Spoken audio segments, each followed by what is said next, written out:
endless torrents of steel. 안녕하세요. 개많은 파프씨입니다. 처음에는 화면의 초보자 빌드를 해보시는 것을 추천합니다.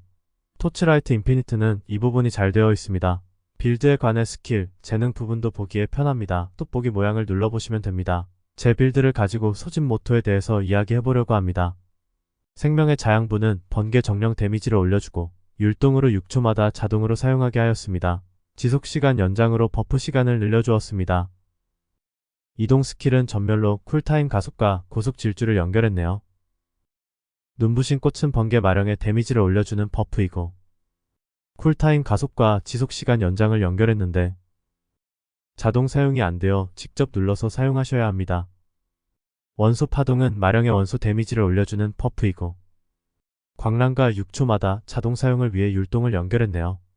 스파이더 소환체는 투사체 스킬을 사용하는데 번개 마령을 메인으로 쓰고 버프 효과를 주는 표식과 DPS를 올리기 위해서 퓨리어스와 크리티컬 데미지 증가를 연결해서 이용 중입니다. 나중에 크리티컬 데미지 증가를 버리고 남은 에너지를 패시브 쪽 오라 효과 연결을 하는데 사용하려고 생각하고 있습니다. 번개 정령 소환에는 퓨리어스, 원소 양성, 원소 충격, 원소 융합, 번개 냉기 전환을 연결하였습니다. 번개 원소 데미지를 올려주는 보조 스킬입니다. 자동 방어에는 세이프 가드를 연결하여 소환체가 데미지의 일부를 대신 받도록 구성을 하였습니다. 정밀 재생을 통해 본체의 생명력 회복을 돕고 정밀 부식 증폭은 현재 가격대 성능비 개념으로 썩어버린 지혜 반지를 착용하고 있어 사용하고 있습니다. 원소 저항은 75% 이상 수치를 맞추셨다면 다른 오라를 사용하시기를 바랍니다. 무기 증폭은 정밀 무기 증폭으로 바꾸어 주시면 되고 정밀 조준 투사와 전기 에너지 전환을 연결해주세요. 2타는 본체의 데미지는 올릴 필요가 없기 때문에 번개 정령과 스파이더 소환체만 적용되게 사용합니다. 제어는 마나 봉인을 줄여주고 여기에 일치 단결을 연결해줄 생각입니다. 현재는 에너지가 모자라서 5연결 활성이 안되네요. 재능 포인트 투자 다음과 같이 진행했네요. 기계의신, 연금술사, 철의 쾌척자 이렇게 선택을 하였습니다.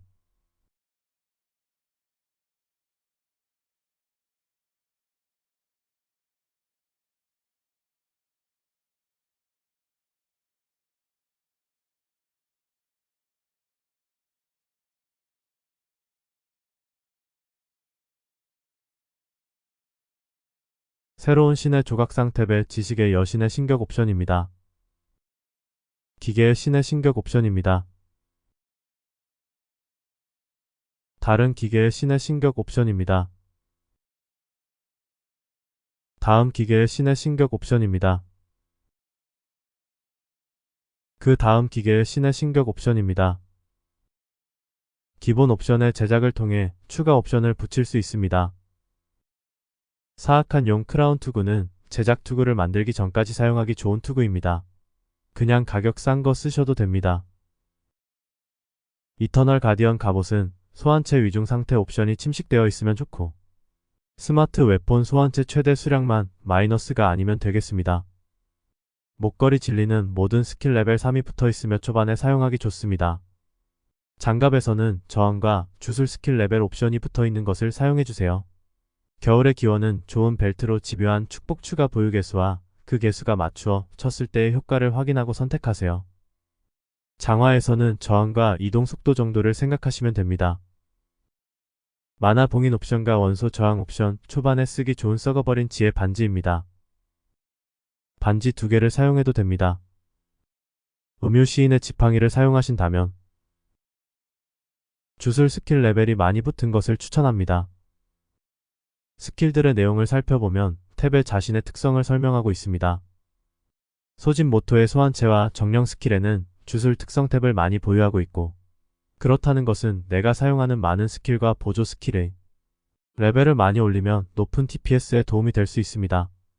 현재 번개 정령과 스파이더 빌드 DPS는 최고 31억에서 최저 22억 정도 되네요.